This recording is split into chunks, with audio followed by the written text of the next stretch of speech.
दोस्तों, इस दुनिया में दो तरह की चीजें विद्यमान हैं। पहला वो जिसे हम अपनी आंखों से देख सकते हैं और दूसरा वो जिसे हम अपनी आंखों से नहीं देख सकते हैं। अब इसका मतलब यह नहीं है कि वो चीजें इस दुनिया में हैं ही नहीं। यह है, इस भौतिक दुनिया के परे भी बहुत सारी चीजें हैं, बस हम उन्हें अपनी आंखों से नहीं देख पाते हैं। या यूं कहें कि हम उन्हें अपनी 5 ज्ञानेंद्रियों के द्वारा भी नहीं देख पाते हैं। और उसे देखने, महसूस करने या सुनने के लिए हमें छठी इंद्रिय की जरूरत पड़ती है, जिसे हम सिक्स सेंस या तीसरी आंख कहते हैं। अगर आपको आध्यात्मिक दुनिया का ज्ञान मिल जाए तो आप सोच भी नहीं सकते कि आप इस भौतिक दुनिया में कितने चमत्कार कर सकते हो। और तीसरी आंख आपके इन्हीं सब आध्यात्मिक शक्तियों को हासिल करने का एक माध्यम है।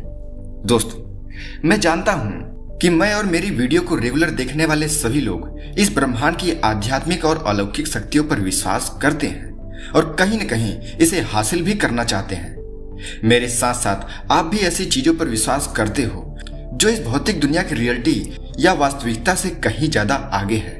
और हम इन चीजों को अपनी आंखों से नहीं देख पाते हैं, पर हमें ये मानना पड़ेगा कि वो कहीं न कहीं विद्यमान हैं। और हम मानते हैं कि ऐसे बहुत से रास्ते हैं जिसके जरिए हम इस भौतिक दुनिया की दीवारों को तोड़कर उस स्पिरिचुअल या आध्यात्मिक दुनिया से जुड़ पाते हैं और हम उन शक्तियों को हासिल भी कर सकते हैं। आधुनिक विज्ञान ने भी एक क्वांटम वर्ल्ड की बात को स्वीकार किया है और क्वांटम फिजिक्स के माध्यम से आज वो जिन जिन चीजों की खोज कर रहा है, उन सब चीजों की खोज आध्यात्मिक दुनिया के महापुरुष ने हजारों लाखों वर्ष पहले ही कर दिया है। हमारे शरीर में कुल 7 चक्र होते हैं और इन्हीं 7 चक्रों में से तीसरी आंख एक है, जिसे हम आज्ञा चक्र कहते हैं या अंजना चक्र कहते हैं। हमारे शरीर के सभी चक्र अपनी अलग अलग शक्तियों और विशेषताओं को लिए हुए हैं। जब आपकी तीसरी आंख जागृत हो जाती है तब आपके चेतन मन और अचेतन मन की शक्ति कई गुना अधिक बढ़ जाती है। आप वह काम कर पाते हो जो एक साधारण इंसान नहीं कर सकता है। तीसरी आंख की मदद से आप वो सब देख सकते हो जो इस सूक्ष्म जगत से संबंधित है, जो एक साधारण इंसान नहीं देख पाता। इस तीसरी आंख के जागृत होने के बाद आप उन सभी बातों, सभी आवाजों को सुन पाते हो जो किसी आम इंसान के लिए संभव ही नहीं होता है। यहाँ समझने की बात यह है कि यह तीसरी आंख हम में से सभी लोगों के पास मौजूद होता है, पर यह एक्टिवेट नहीं होता है, यानी जागृत अवस्था में नहीं होता है। इसे एक्टिव करना पड़ता है, जगाना पड़ता है, पर इसे एक्टिव करना कोई आसान काम नहीं होता है। दोस्तों, आप में से वो लोग जो आज तक आध्यात्मिक दुनिया से जुड़ने का आज तक किसी भी तरह का कोई भी प्रयास नहीं किए हैं, वो कहेंगे कि ये तीसरी आंख जैसी कोई चीज नहीं होती है, और अगर होती है तो हमारे माथे पर दिखाई क्यों नहीं देती। तो लो, इसका भी जवाब जान लो। मान लो अगर आपके पास आंख न हो तो क्या आप किसी अन्य व्यक्ति की आंख को देख सकते हो? ना आप किसी व्यक्ति की आंख देख पाओगे, न किसी व्यक्ति को देख पाओगे और न ही किसी भी चीज को देख पाओगे। ठीक उसी प्रकार जिस व्यक्ति की तीसरी आंख खुली होती है वही अन्य व्यक्ति की तीसरी आंख को खुला हुआ देख पाता है, अन्यथा वो नहीं देख पाता है। और अगर आपको अब भी यकीन नहीं हो रहा है तो इसके बारे में मॉडर्न साइंस क्या कहता है उसे भी जान लो। बायोलॉजिकल साइंस में तीसरी आंख को पिनियल ग्लैंड कहते हैं।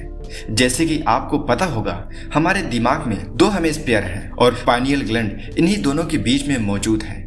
इसकी साइज मटर के दाने जितनी होती है। विज्ञान ने आज तक इसे पूरी तरीके से न समझ पाया है और न ही इसे एक्सप्लेन कर पाया है। विज्ञान को सिर्फ यह पता है कि यह सिर्फ एक केमिकल रिलीज करता है जिसे हम मेलाटोनिन कहते हैं, जिसकी वजह से हमें नींद आती है, जो हमारे सोने और जागने को कंट्रोल करता है। विज्ञान भी आज तक इस पिनियल ग्लैंड को ठीक तरीके से नहीं समझ पाया है।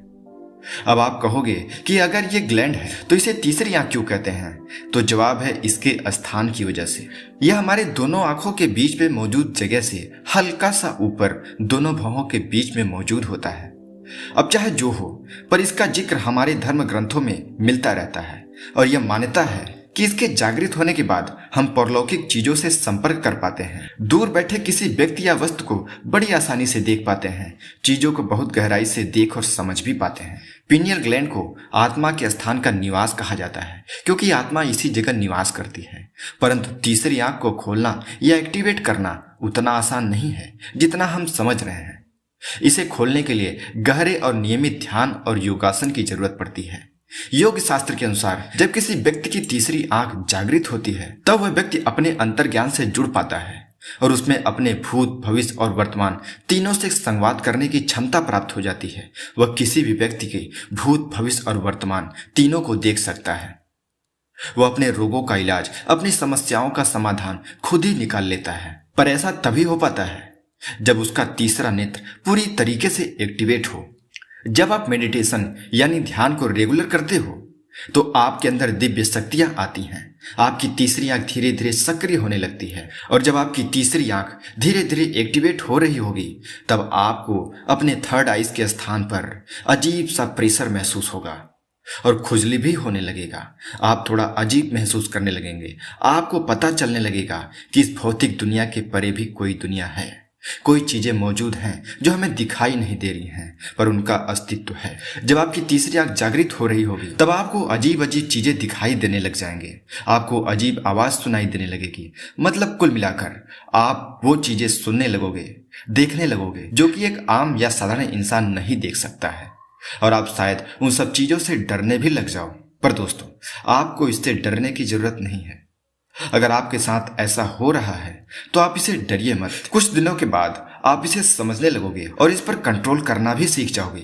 फिर यह आपकी बस में आ जाएगा। आप वही चीज सुन पाओगे जिसे आप सुनना चाहते हो। आप वही चीजों को देख पाओगे जिसे आप देखना चाहते हो। अनंत दृष्टि, सूक्ष्म जगत को आप देख पाओगे, उससे समाधान प्राप्त कर पाओगे, उनसे बात कर पाओगे। बहुत सारे धर्मों का यह कहना है कि यह तीसरी आंख एक शुद्ध ऑर्गन है, और हम में से ज्यादातर लोग इसका इस्तेमाल इसलिए नहीं कर पाते हैं क्योंकि हम आध्यात्मिक तरीके से अपनी जिंदगी को ही नहीं जीते हैं। अगर आप अपनी तीसरी आंख की सुपर पावर को एक्टिवेट करना चाहते हो तो आपको अपनी लाइफ स्टाइल को पूरी तरीके से चेंज करना पड़ेगा। आपको आध्यात्मिक तरीके से जीवन जीना पड़ेगा। आज की इस बिजी लाइफ और भौतिक इच्छाओं के प्रति बढ़ती हुई लालसा हमको हमारे सच्चे आत्म मन से दूर कर देती है, जिससे हमारे जीवन में बहुत सारी बाधाएं आने लगती हैं, और चिंता, क्रोध, ईर्ष्या, निगेटिविटी की वजह से हमारी तीसरी आंख ब्लॉक हो जाती है और इसे हम कभी एक्टिवेट ही नहीं कर पाते हैं। अगर आप अपनी इन सभी तकलीफों को दूर करके इन शक्तियों को हासिल करना चाहते हो तो इसका सबसे सीधा और सबसे सरल तरीका है मेडिटेशन। और अगर आप चाहते हो कि मैं आपको इसे एक्टिवेट करने का पूरा प्रोसेस बताऊं कि आप अपनी थर्ड आइज को कैसे एक्टिवेट कर पाओगे, इसे करने का सबसे बेस्ट मेडिटेशन तरीका कौन सा हो सकता है, तो आप हमें कमेंट करके बताओ। मैं उसकी पूरी जानकारी आपको जरूर दूंगा। अब यहाँ आप सवाल पूछोगे कि क्या आपकी थर्ड आइज जागृत हो गई है? तो दोस्तों, मेरी थर्ड आइज अभी एक्टिवेट हो रही है। मुझे वो अनुभव प्राप्त होते हैं, मुझे वो आवाजें कभी कभी सुनाई देती, मैं उन चीजों को कभी कभार देख भी पाता हूं। और मैं चाहता हूं कि आप भी हमारे साथ जुड़िए, आप भी इन अनुभवों को प्राप्त करिए, आप भी अपने इस थर्ड आइज को एक्टिवेट करके सुपर पावर को प्राप्त कीजिए। अगर आप ऐसा चाहते हैं तो आप हमें कमेंट करके बताइए, हमारे साथ जुड़िए। दोस्तों, आपको यह जानकारी कैसी लगी हमें कमेंट में बताएं। अगर अच्छी लगी तो इसे लाइक करें और इसे शेयर करें, और ऐसे ही जानकारी भरी वीडियो पाने के लिए हमारे चैनल को सब्सक्राइब करें, क्योंकि बीबी ट्रेडर्स आपकी दुनिया को पूरी तरीके से बदलने के लिए पूरी तरीके से समर्पित है। धन्यवाद।